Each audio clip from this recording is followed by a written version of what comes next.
We have now reached in the middle of this book. And this covers the journey of Abraham from God's first call. We're going to see Lek Leha is one of the terms that is being used, which means go. And that is found in the book of Genesis, Lek Leha, chapter 12, verse 1. And that leads Abraham to leave his past to God's second call. So there are two things we have talked about here. Abraham to leave his past and go. And therefore, that leads us to where Abraham, he leaves his past. And again, to leave his future as it could exist to his son. And as a result, Abraham always is on the move, always a migrant, which is why he is also called a stranger in chapter 17 of Genesis, verse 8. And therefore, in his journey, Abraham is suspended in the void, that is, without his past, which he has lost, and without his future, which he does not see. So between these two calls, which frame Abraham's journey of faith, Abraham hears God's voice now, and which reassures him in chapter 15, verse 1. It says, do not be afraid.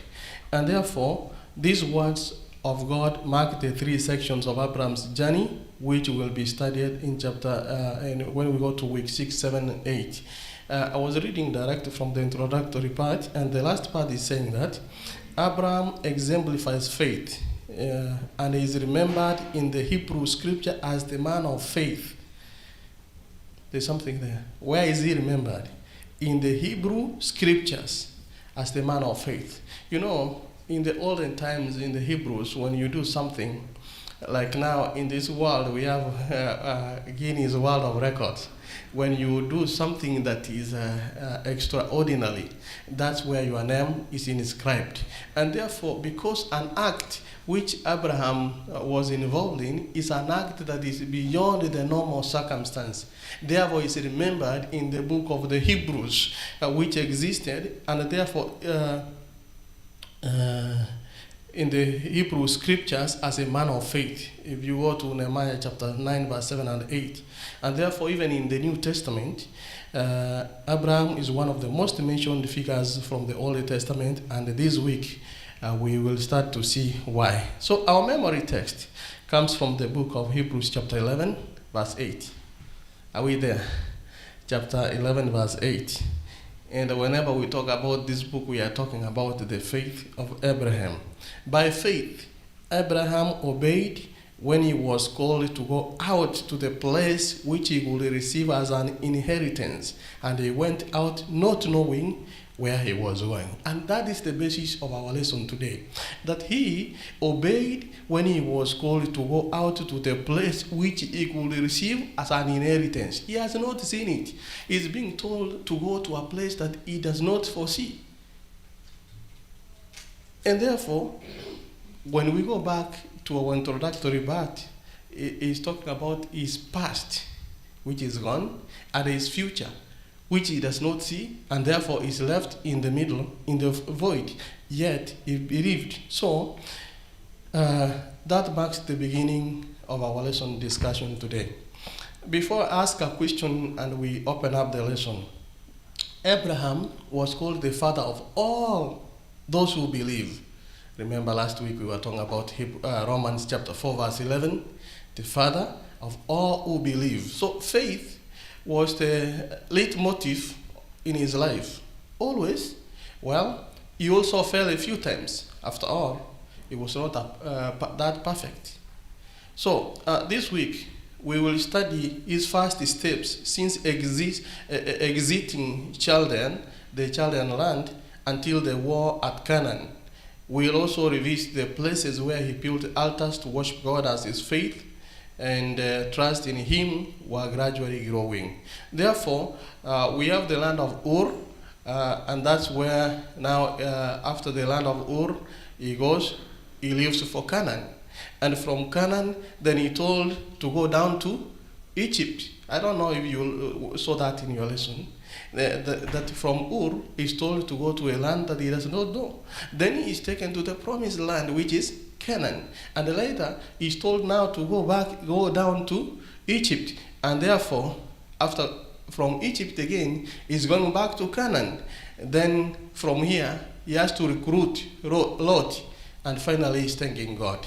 That will be our journey for our discussion today. And therefore, let's talk about the first thing, leaving Canaan. Living for Canaan. Is leaving Ur for Canaan in his departure. One question that chapter 12 of Genesis verse 1 to 9. One question that comes across is, why did God call Abraham to leave his country and family? Why did God call Abraham to leave his country and family? And how did Abraham respond? Just in a few words.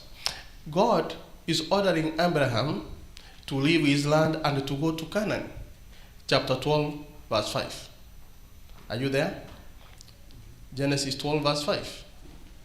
Then Abraham took Sarai his wife and Lot his brother's son, and all their possessions that they had gathered, and the people whom they had acquired in Haran, and they departed to go to the land of Canaan. So they came to the land of Canaan.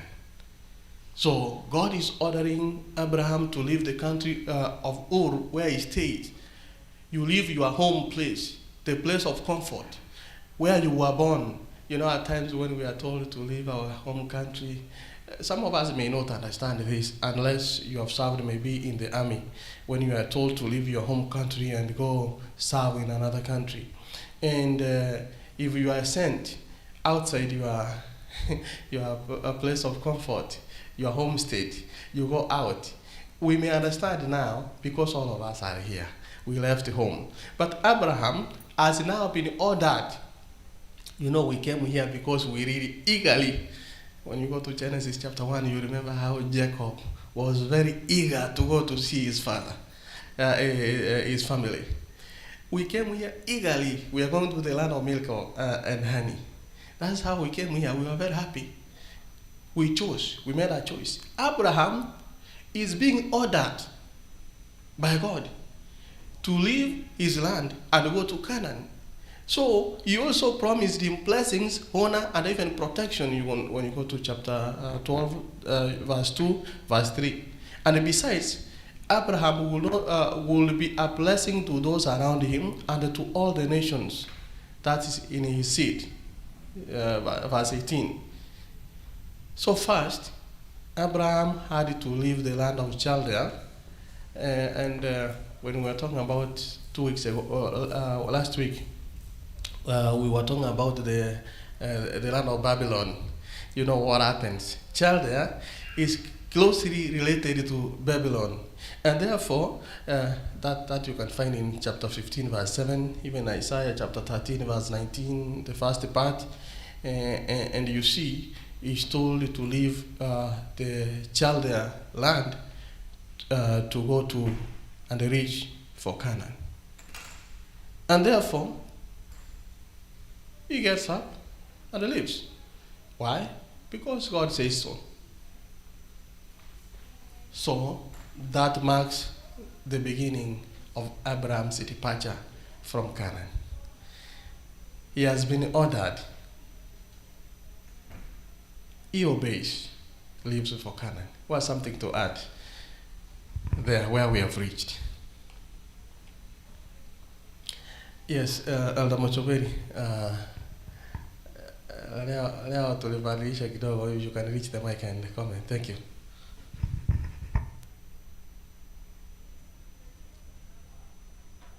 Good morning. I just want to add, I don't want to go beyond the lesson, but I want to add on where you have reached. Abraham is being told to, the lesson was saying, go yourself. There are 2 points I want to put across here. Number one, Abraham, he responded faithfully when God called him. He did not question God where he was going. because he knew God had already given him a promise. So when God calls his children, he calls them and he gives them a promise. Our Father has called us to come to him, and he has given us a promise that if we believe, we trust in him, there is eternal life for us. And Abraham is being told to go himself. In other words, there are 2 points there. He was told to get rid of the Babylonian that was in him. The idolatry that not in him, but the Babylonian, the idolatry of his fathers in Babylon. In other words, the fathers of the Babylonian, what they were worshipping where he was were just their idols. So he's being told to forget about those, just to go to leave all those behind and go. At the same time, he was to go physical. It was just physical. So as we come, let us not come only physical to Jesus. At the same time, we have that Babylonian in us. What do I mean there? We may come here physically following Jesus, but at the same time, even after church, even after coming here, there are other things that we still continue doing outside there. That's what I wanted to say. Thank you, Elder Mochoberi. My brother is adding. Yes. Happy Sabbath. And to add on that, Oh, it's not on? it's not on. Mike, could you leave that one?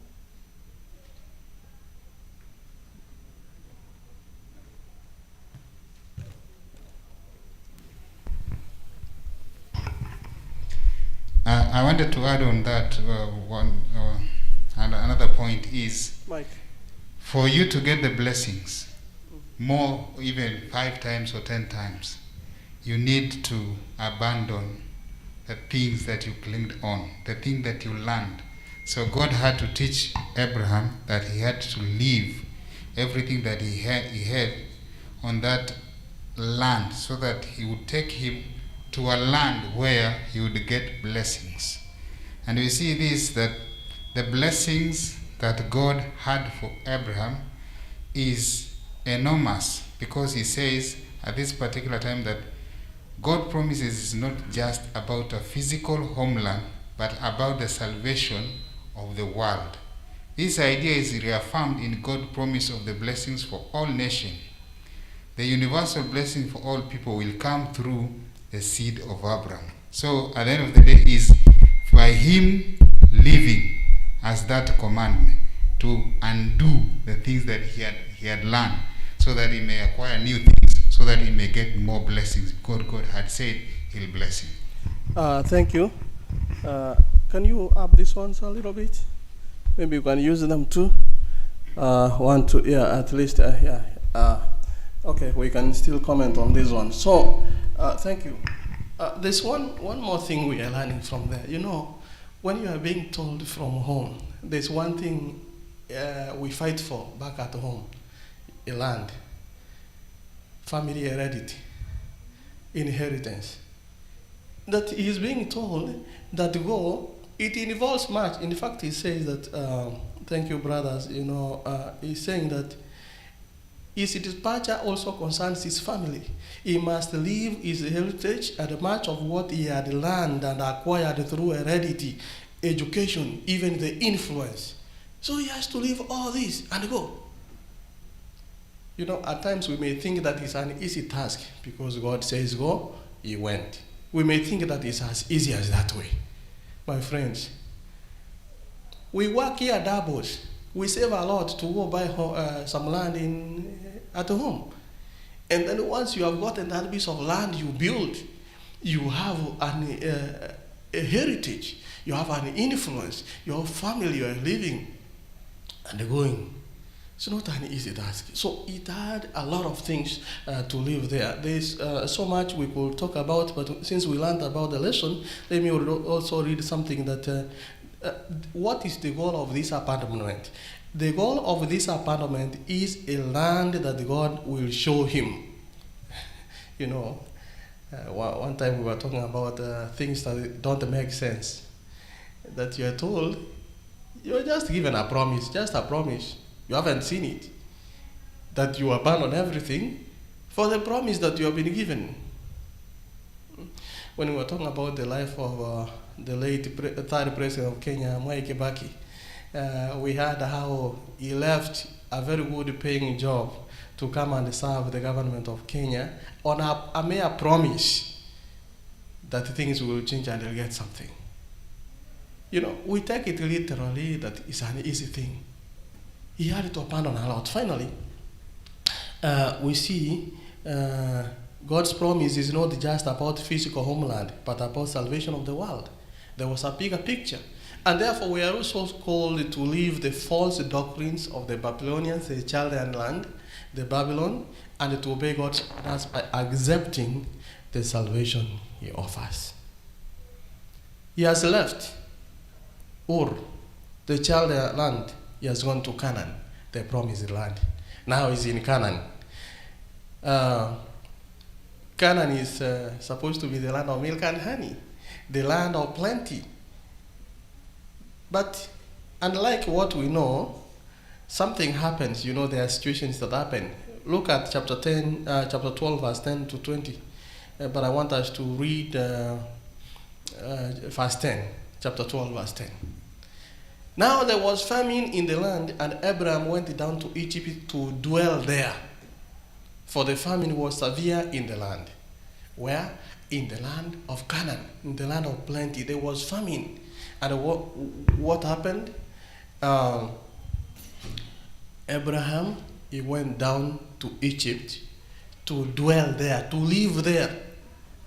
So he is departing from the land of promise, the land of plenty, to go down to Egypt and to live there. You see, let me read something from the lesson. It was saying that, ironically, Abraham, who has just arrived in the promised land, he decides to leave it for Egypt because there was famine in the land.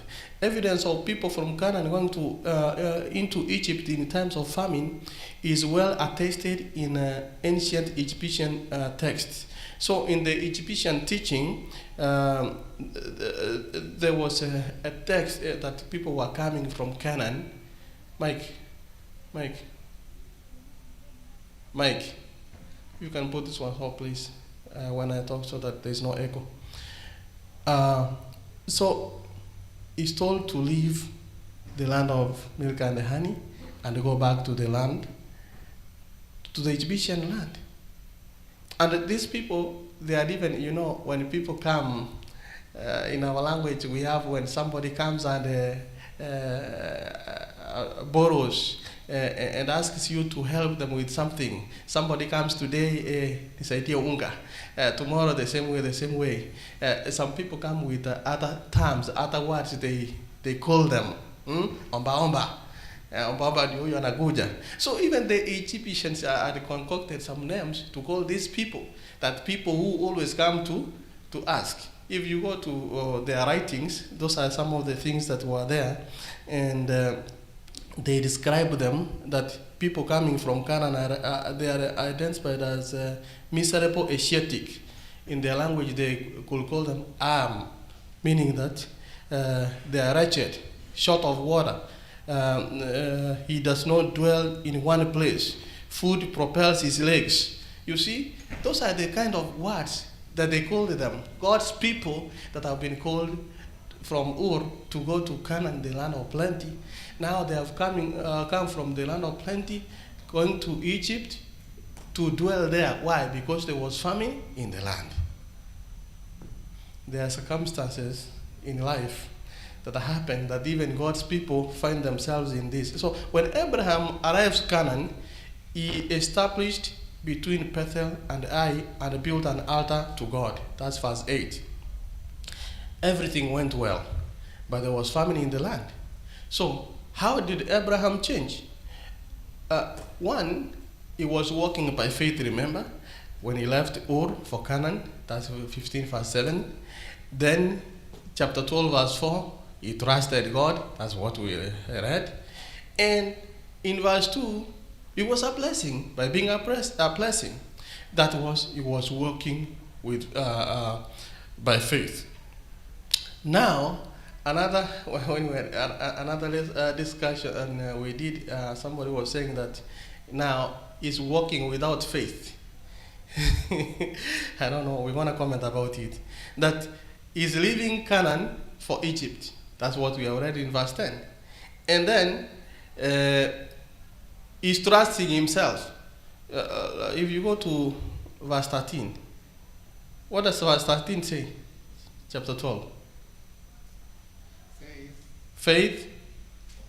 Please say, you are my sister, Uh-huh. that it may be well with me for Uh-huh. your sake, and that I may live because of you. You see, that I may live because of you. Now he's telling his wife to say, please say you are my sister, so that they can spare him, and so that he can get, so that I can get something, so that I can live. They can spare me my life. So you see, now, from trusting God to trusting himself, that's why when we began the lesson, we said that he had his faults too. And therefore, he's changing from walking by faith to walking without faith when he's leaving Canaan for Egypt. And then he's trusting himself. And lastly, verse 17. 17 read, but the Lord plagued Pharaoh and his house with great plagues. Yeah, but because of Sarai. Because of Sarai. Okay.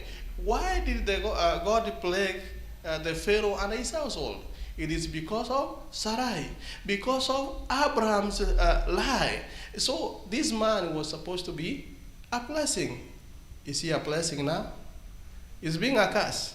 So there are two things here: without walking by faith and walking without faith. So God never left Abraham despite his lack of faith. Abraham deserved the punishment, yes, but God showed him more grace. The same grace is available to us today. Or something to add?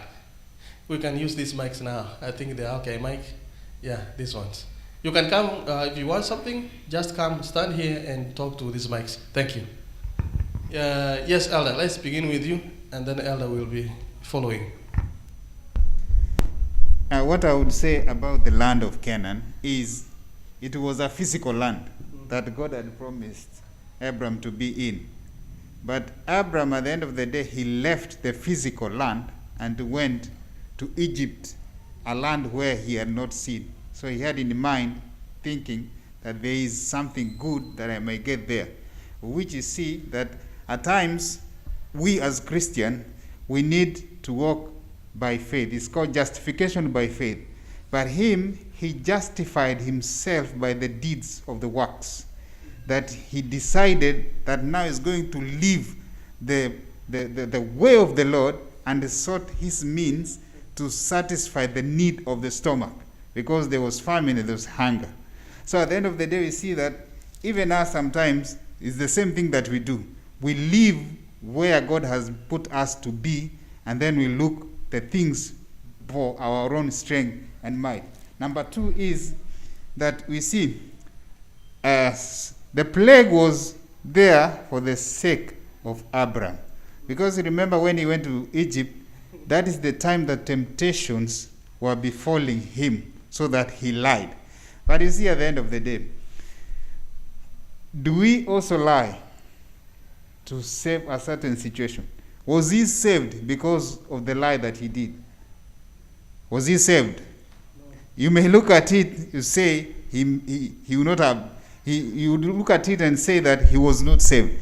But for him saying that the wife was his sister, he knew what was happening in Egypt. And at the end of the day, if he had said he's the husband, and he would have been killed, and the lady would have taken away. But at the end of the day, it was known. It was known that was his wife. So that the Lord came in and brought the plague so that he may be able to save him. And that is how we see that when we walk by works, we lose the focus, because salvation is not by the deeds of the work. We are saved through grace, and the grace abounds more where we as human beings do not see. So we need to remain at the promised land where we see, not the one that we seek by our own might. Thank you. Thank you. Keep on coming, Elder.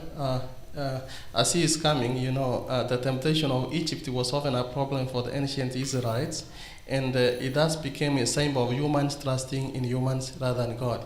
Yes, continue, Elder.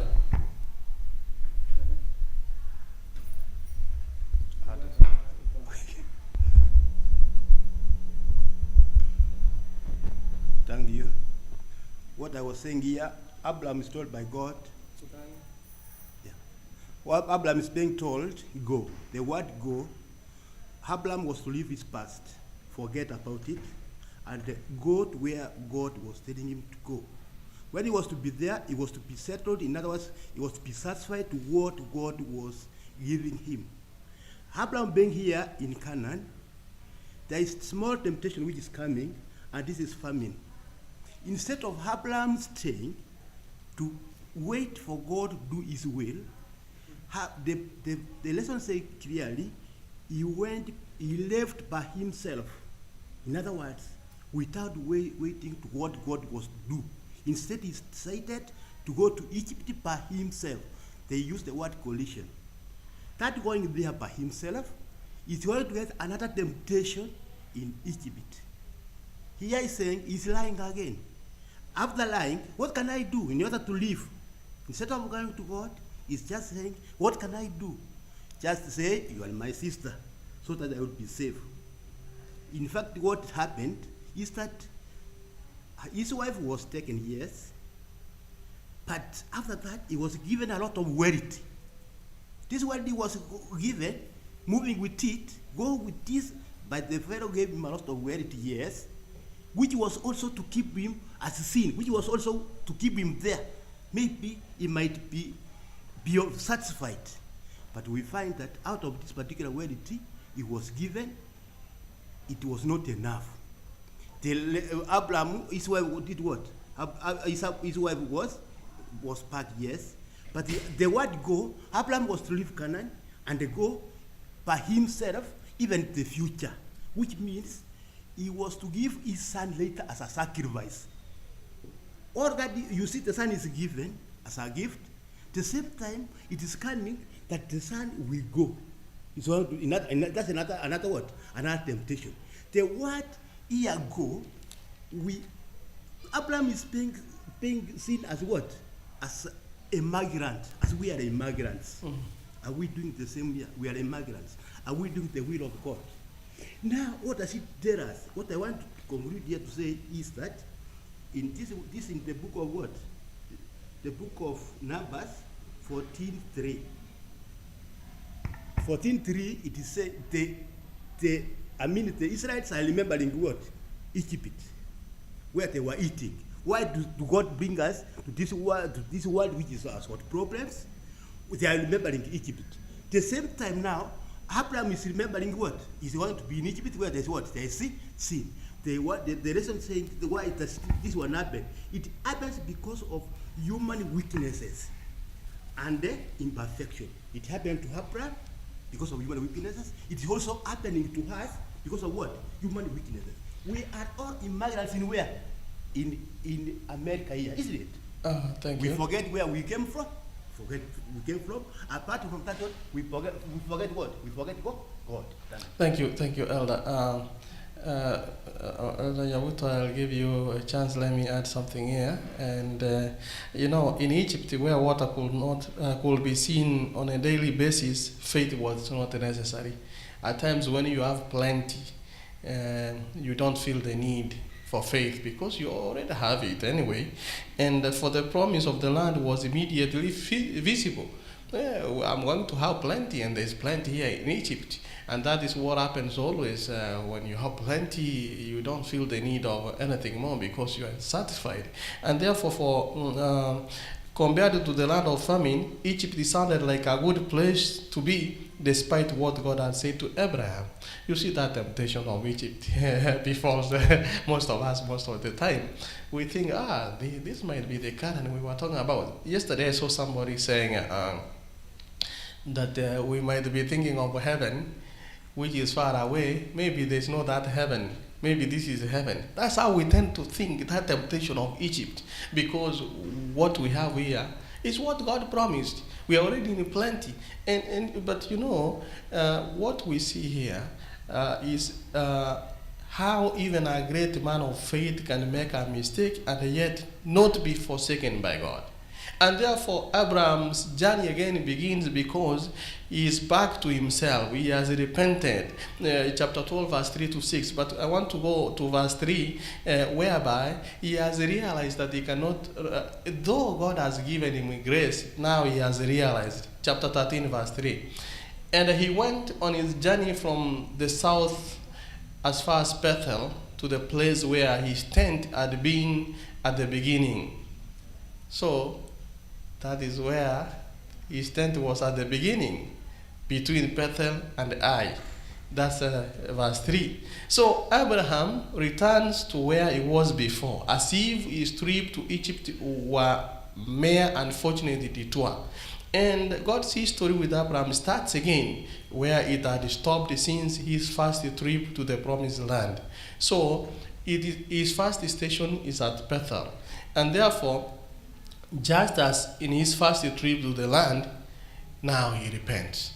So, what we learn from here is that he is coming back now from Egypt to Canaan because he has realized that, yes, this is what God had wanted me to do in the first place. So, he's coming back to Canaan. And therefore, we see Lot being introduced. God never left Abraham, but he took his hand and brought him back to the starting point. And that's what at times God does. He stretches his hand and he brings us back to the starting point where he began first. So he gave Abraham the chance to begin his journey again. How God gives us second chances, many chances to begin again. This time with the new lesson learned. He has learned a new lesson in that land of Egypt. Nobody leaves Egypt without learning a lesson. There are plagues, so much has happened. Now he has learned. Amekipata, amekiona. Abraham no longer feared the famine or trusted himself. So he had understood that God would always be with him no matter what. And therefore, he let Lot choose first when conflict arose. That's chapter 13, verse 5 to 11. He let Lot to choose first. So, finally, what we see here is that Lot chose freely, but he also, chapter 14, he became a slave while Abraham was free in the promised land. So you can become even a slave in the promised land. Why? Because of your choices. Therefore, he's coming back to Canaan. He has realized God has, he has seen where he did a mistake. God has stretched his hand. He has brought him back to the beginning point, and therefore he is now living freely according to the promise that he was given. However, Lot, he also chose freely, but became a slave in the promised land. The land was a gift from God. Abraham took it by faith. If you go to 2 Corinthians chapter 1, verse 20, it says that God's promises, God fulfills them. So that the land was a gift from God, Abraham took it by faith. And therefore, what God promised, he fulfilled. Let me add one more thing as Brother Nyabuto is coming. When you look at your Wednesday part, he's talking about the Babel coalition. But this is all about rescuing Lot. Why? Because he has made wrong choices. Elder, use that mic. Thank you so much, brother, for the lesson. I just wanted to add something here a little on how sometimes Christians or those people of faith look amongst the surrounding people. You see what Abraham, before Abraham relied on God, now it behaves like a manipulative and an ethical politician who counts only on himself. You see how we look at times. At times we look. At times how people view the Christians. You are a staunch Christian amongst the people who are not Christians. How do they look you like? You are like a manipulative and an ethical politician. I hear this word so much in nowadays politicians saying, and that is unethical. It's not good. So that is how sometimes Christians are viewed. The true Christians, you have to be viewed like Abraham was viewed. Another thing is that in concealing the fact that Sarah was his wife, he portrayed the distress of the divine care. A lack of that lofty faith and courage so often and nobly exemplified in his life. That's how some of us sometimes do that. We say, when you are cornered, you see how Abraham was cornered. We just step on that. When you are cornered, you have to stay a little bit alive. Is that true to our Christians? Should it be that way in our Christian life? No. We should stand firm. So that's why it does not give us a gateway to say that we have to cheat in order to get out of something. We should be standing firm. Thank you. Thank you, Elder. That's the influence. Could it be the same influence that befell his nephew, Lot, that he chose, made the wrong choices? Maybe. What is the significance about the war taking place just after the gift of the promised land? So immediately after that, the gift of the promised land, now people are enjoying themselves. Now war comes. When you read chapter 14, this is the first war narrated in Scripture, if you go to verse 2. But the coalition of 4 armies from Mesopotamia and Persia against the other coalition of 5 Canaanite armies, including the kings of Sodom and Gomorrah, in verse 8, they suggest a large conflict. That's in verse 9. The reason for this military operation has to do with the fact that the Canaanite people had rebelled against their Babylonian suzerains. So although this story refers to the specific historical conflict, the timing of this global war, just after God's gift of the promised land to Abraham, gives this event a particular spiritual significance. So, and there we begin. Let's read verse 16. As you are opening verse 16, you see, after serving the Gedolama and his allies for 12 years, the king of Sodom and his allies, they rebel against him. That's why the first thing we learned here, that the peoples had rebelled against their Babylonian suzerains. So the Canaanite people rebelled. And therefore, that's found in chapter 14, verse 1 to 4. So the main powers here of the time, they were fighting for land. Abraham remained neutral. Verse 16 says, so he brought back all the goods, and also brought back his brother Lot and his goods, as well as the women and the people. So what we see here, when I was reading, I think your lesson at page 135 years of patriarchs and prophets, it says that Abraham, dwelling in peace in the oak groves at Mamre, learned from one of the fugitives the story of the battle and the calamity that had befallen his nephew. He had cherished no unkind memory of Lot's ingratitude. That's one point. At times when something bad happens, we always recall the unkind thing somebody has done to us and say, that was even better.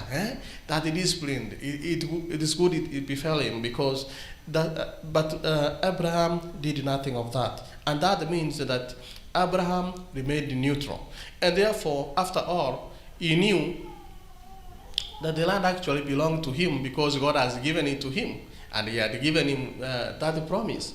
So only when he found out that his nephew Lot had been in capture, seeking first of all divine counsel, Abraham prepared for war. There are two things being talked here. That Number one, he learned that something has befell his nephew Lot. He has been captured. And therefore, what did he do? He went to God. Unlike when he was in Egypt, trusting himself, now he's trusting God. He goes to God, he asks him first, he seeks for divine counsel, and thereafter he prepares for war. God's counsel must come first in our endeavors. And finally, what we see here is that Abraham does not confront the whole coalition. In what must have been a quick and nocturnal command operation, he attacks only the camp where Lot was held prisoner. And therefore, Lot is saved here. Thus, this faithful man of God also showed great courage and fortitude. No doubt his influence in the region grew, and the people saw the kind of man he was and learned something more of the God whom he served. You know, even in war, still people are learning something, that he didn't take sides. He only attacks that army where his nephew is captured. He rescues him. Once he rescues him, you see, thanks to God's support, only 318 men were enough to rescue Lot and to make the army flee to Damascus. And this, through this, God's name was exalted. And therefore, what we see here, rescuing Lot, is that the world will make a coalition. The countries, they do make coalition. When you go to history, it records that countries have allies. That whenever somebody is going to attack us, we must come together and support each other. Those have been happening through history. And therefore, after this rescue, let's go to chapter 14, verse 18. But I want to read verse 20. Verse 20, the first part says that, and he gave him a tithe of all. What we see is the sudden appearance of the mysterious Melchizedek is not out of the place. After Abraham had been thanked by the Canaanite kings for that act he has done, he now thanks his priest. A thankfulness revealed by his paying tithe to him by that time. So the Melchizedek comes from the city of Salem.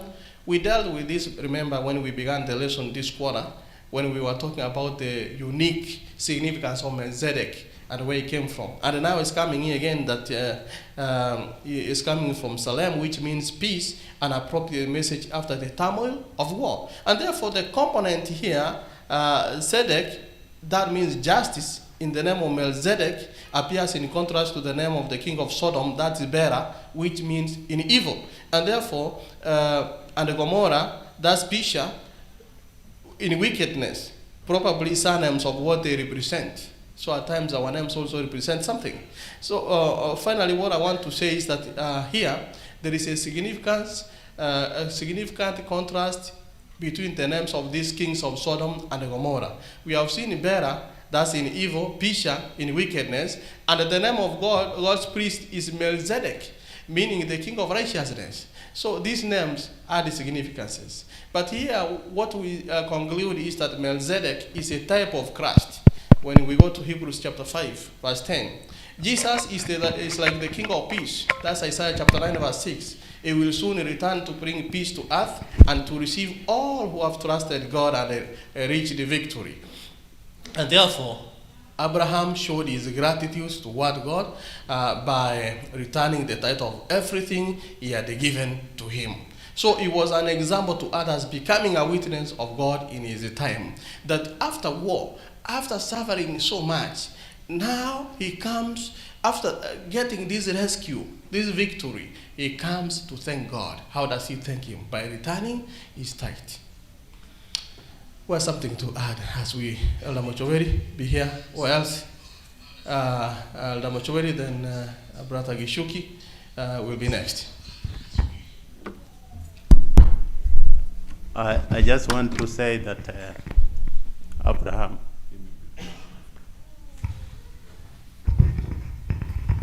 after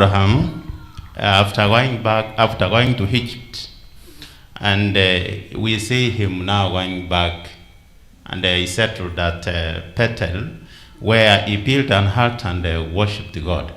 The book of, I want to connect that one. I want to say that God always gives a provision for his children to come back.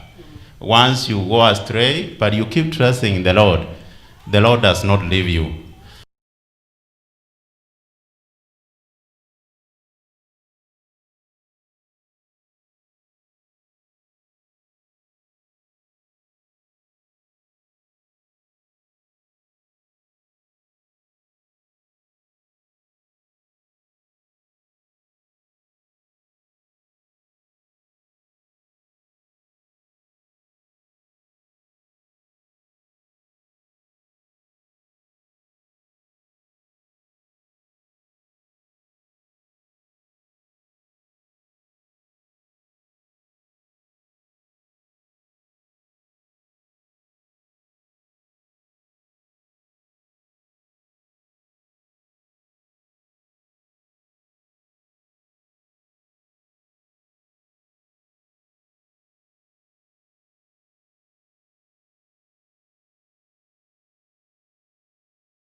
Jesus sought me when a stranger, wandering from the fold of God.